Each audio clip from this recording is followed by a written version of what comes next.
பாலியல் வன்புணர்வுக்கு பெண்கள் உட்படுத்தப்படுகிறார்களா? இல்லை. பாலியல் வன்புணர்வுக்கு துணை போகிற ஒரு பண்பாட்டு கட்டமைப்புல நம்ம எல்லாம் இருக்கமா? இதுதான் இப்போ நான் எடுத்திருக்க ஒரு தலைப்பு. இதை பத்தி பேசலாம்னு ரேப் கல்ச்சர் அப்படின்னு சொல்லப்படுறது. ரேப் கல்ச்சர் அப்படின்னா என்ன? ஒரு ஆண் ஆதிக்க சமூகத்தின், ஒரு பேட்ரியார்கியல் சொசைட்டியின் செல்ல குழந்தை தான் ரேப் கல்ச்சர். இது ஒரு முழுமையான ஒரு கட்டமைப்பு.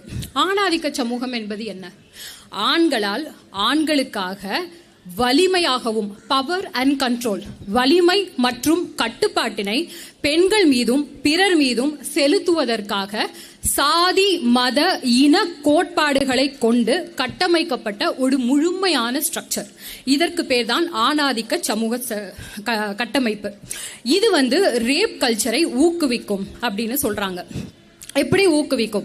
இந்த ஆணாதிக்க சமூகத்துல எப்படி இருக்கும்னா, அந்த சமூகத்தின் நல்லவை கெட்டவை அனைத்தும் ஒரு பெண்ணினுடைய பாலியல் உறவு தேர்வு, அதாவது நம்ம கற்பு நிலைன்னு சொல்லுவோம். அந்த வார்த்தையை நான் பயன்படுத்த விரும்பல. அது ஒரு ஹைப்போதெட்டிக்கல் வேர்ட். சேஸ்டிட்டி, வர்ஜினிட்டி, கற்பு நிலை, இது எல்லாமே ஹைப்போதெட்டிக்கல் டெர்மினாலஜிஸ். நான் அதை பாலியல் உறவு தேர்வுன்னு சொல்லிடுறேன். ஒரு பெண்ணின் பாலியல் உறவு தேர்வினை ஒட்டியே இந்த சாதி மத இன கோட்பாடுகள் கட்டமைக்கப்பட்டிருக்கும். இது ஒரு ஆணாதிக்க சமூகத்தில் இருக்கும். இந்திய சமூகமா இருக்கட்டும், இந்திய பண்பாடா இருக்கட்டும், இன்று நாம் இங்க சந்திச்சிட்டு இருக்க தமிழ்நாட்டின் பண்பாடா இருக்கட்டும், இதுவுமே ஆணாதிக்க சமூகம் தான்.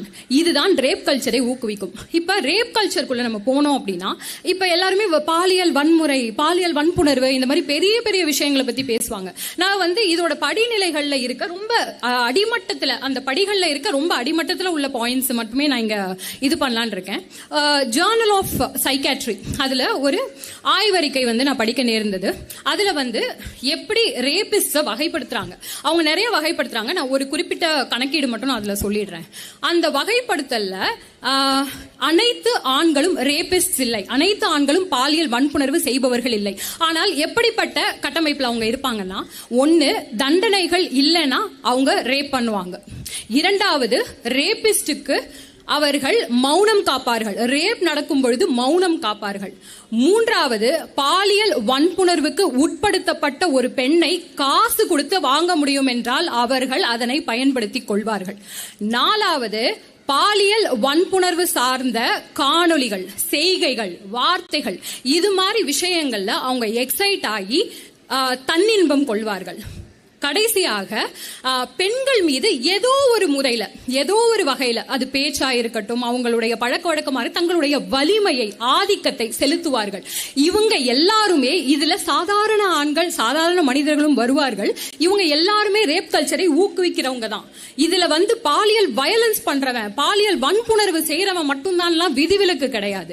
இது எங்கிருந்து நான் சொல்றேன்னா, இப்ப நம்ம சமுதாயத்துக்கு ரொம்ப இது பண்ற ஒரு அடிப்படை 3 விஷயத்த மட்டும் சொல்லிடுறேன். Couch casting. ஒரு வேலை, நான் ஒரு வேலைக்கு போகணும் அப்படின்னா நான் படிச்சு ரொம்ப கஷ்டப்பட்டு தான் அந்த வேலையை வாங்கிட்டு வரேன். இதர் அந்த வேலையை நான் வாங்குறதுக்கு நான் செக்ஷுவல் ஃபேவர்ஸ், பாலியல் சேவைகள் செய்ய வேண்டிய தேவை எனக்கு வருது. இல்ல, அந்த வேலையை நான் வாங்கிட்டு போயிட்டேன். நான் ஊருக்குலாம் சொல்லிடுறேன், நான் அந்த வேலையை வாங்கிட்டேன், அம்மா அப்பாட்ட சொல்லிட்டேன், நான் ரொம்ப கஷ்டப்பட்டு படிச்சேன், அம்மா அப்பா ஊருக்குலாம் சொல்றாங்க என் புள்ள வேலைக்கு போயிடுச்சு அப்படின்னு சொல்றாங்க. ஆனா நான் உள்ள போனதுக்கு அப்புறம் அந்த வேலையை தக்க வைத்துக் கொள்வதற்காகவோ, இல்ல அந்த வேலையில் அடுத்த நிலையில் நான் முன்னேறுவதற்காகவோ உனக்கு நான் பாலியல் சேவைகள் செய்ய வேண்டிய தேவையில் உட்படுத்தப்படுகிறேன். இந்த இடத்துல கவுச் காஸ்டிங் வருது. இங்க இதுல என்னன்னா, அந்த ஆணோ குறிப்பிட்ட நபரோ political balance, political power, political backup வச்சிருக்காங்க, அரசியல் ரீதியா அவங்க ரொம்ப வலிமை வாய்ந்தவர்களாக இருக்காங்க, இல்ல அவங்களுக்கு வேற மாதிரி தங்களுடைய சிந்தனையோ அறிவுத்திறனையோ வைத்து அவர்கள் சமூகத்தில் பெரிய இடத்தில் இருக்காங்க அப்படின்னா அவங்க பிறரால் ப்ரொடெக்ட் பண்ணப்படுறாங்க. அந்த ப்ரொடெக்ட் பண்றவங்க இந்த ரேப் கல்ச்சரை ஊக்குவிக்கிறாங்க. This is how it is interconnected. இது உங்களுக்கு ரொம்ப இதா புரியணும், எல்லாருக்குமே நல்லா புரியணும். அடுத்தது ஜெண்டர் ஷேமிங். என்னுடைய பாலினத்தை வைத்து என்னை சிறுமைப்படுத்துதல்.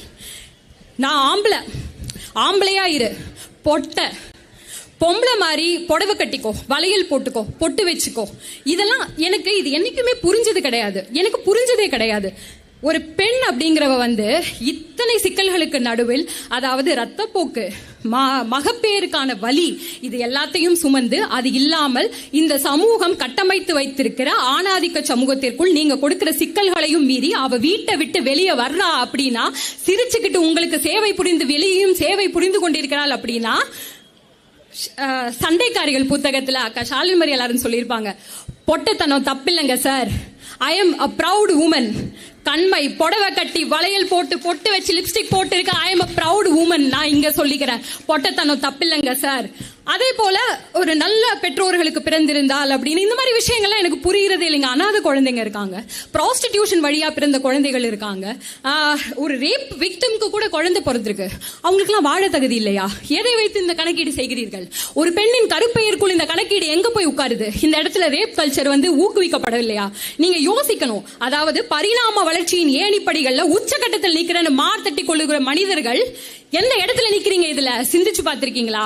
இந்திய பண்பாடா இருக்கட்டும், இந்த தமிழ்நாட்டு பண்பாடு இப்ப கரண்டா இருக்கிற பண்பாடாகவும் இருக்கட்டும், இதுக்குள்ளதான் உழுதிக்குள்ள கிடக்கு. இதெல்லாம் யோசிச்சிருக்கீங்களா? அடுத்தது அபியூஸ், வசைப்பாடுதல். எல்லா இடத்துலயும் எங்க போனாலும் ஒரு அபியூஸ். ஒரு 2 ஆண்கள் சண்டை போட்டுப்பாங்க, ஆனா ஒரு கட்டத்துக்கு மேல அவங்களால கருத்தியெல்லாம் மோதிக்க முடியல, இல்ல வேற எதாவுமே மோதிக்க முடியல. உடனே அந்த வீட்டு பெண்களை இழுத்து பேசுவது, அந்த ஒரு அவங்களோட அம்மாவோ அவங்களோட அக்காவோ அவங்களோட தங்கச்சியோ அவங்களோட மகளோ யாருடைய அவங்களோட பாலியல் உறவு தேர்வு, அகைன் அந்த கற்பிணிலைங்கிற வார்த்தையை நான் தவிர்த்துட்டு பேசுறேன், பாலியல் உறவு தேர்வு, அதை குறித்து பேச ஆரம்பிக்கிறாங்க. எங்கிருந்து வருதுங்க? ஏங்க, நான் ஒரு தனி மனுஷி, என்னுடைய வாழ்வில் ஆண்கள் இருக்காங்க, என்னுடைய இணையர் இருக்காரு, என்னுடைய தகப்பனார் இருக்காரு, என்னுடைய தம்பி இருக்கான். அவங்களோட சுயமரியாதையும் என்னுடைய சுயமரியாதையும் எந்த இடத்துலயும் பின்னி பிணைஞ்சு இல்லங்க. இந்த சோசியல் ஸ்பேஸ்ல நான் எனக்கான ஸ்பேஸை உருவாக்கி வைத்திருக்கிறேன். என்னுடைய செயல்கள் அவர்களை ஒருபொழுதும் பாதிக்காது. அவர்களுடைய செயல்களோ அவர்களுடைய இந்த மாதிரியான பாலியல் தேர்வுகளோ உறவுகளோ என்னை ஒருபொழுதும் பாதிக்காது. ஒரு சமூகம் இப்படிதான் பாதிக்கிறது, ஒரு பெண்ணுடைய இதை வச்சு நான் அசிங்கப்படுத்த முடியும் சொன்னா அந்த இடத்துல பவரையும் கண்ட்ரோலையும் ஒருத்தன் மேல எக்ஸர்ட் பண்றதுக்கு அவர் ரேபிஸ்டா தாங்க மாறுவான். பெர்வர்ட்ஸ் வேற வேற காலகட்டத்தில் வேற வேற மாதிரி படிநிலைகள்ல இருப்பாங்க. இதுல இருந்து தான் பெர்வர்ஷன் வருது. சோ இதுல நான் என்ன முடிச்சிட்டேன்,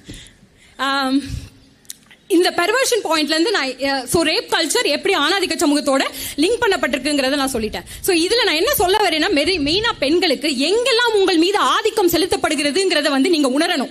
நீங்க அதை வகை போட்டு பார்க்கணும். எல்லாருக்குமே நான் பொதுவா சொல்றதுன்னா, இனமீச்சி மொழி மீச்சி இந்த மாதிரி விஷயங்கள்ல ஒரு படைப்போ ஒரு இலக்கியமோ ஏதோ ஒன்னோ வரும்பொழுது அதுல எந்த இடத்துல பிழை இருக்கு, அந்த எந்த இடத்துல பொலிட்டிக்கல் இன்கரெக்ட்னஸ், அரசியல் ரீதியாக தவறுகள் இருக்குங்கிறத தேடி தேடி படிச்சு நீங்க புரிஞ்சுக்கிறீங்கல்ல, அதுக்கு பக்கம் பக்கமா ரைட் அப் எழுதுறீங்கல்ல, இந்த இனத்துக்கும் மொழிக்கும் முன்னையே வந்தது உங்க கூடயே எக்ஸிஸ்ட் ஆயிருக்க இந்த பெண் என்னும் பாலினம்.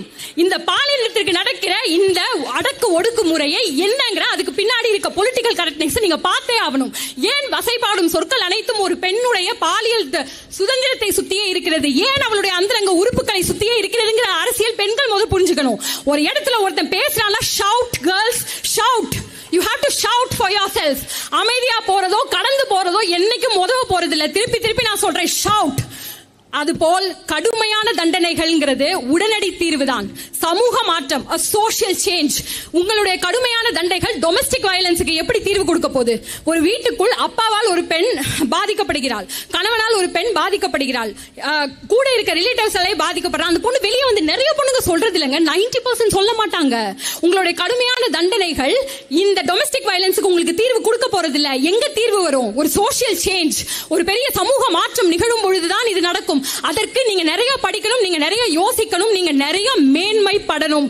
அரசியல் பொலிட்டிக்கல் கரெக்ட்னஸ் எல்லாத்துலயும் இருக்கணுங்க, சமத்துவத்திலையும் இருக்கணுங்க, பாலின சமத்துவத்திலும் இருக்கணும். நன்றி, வணக்கம்.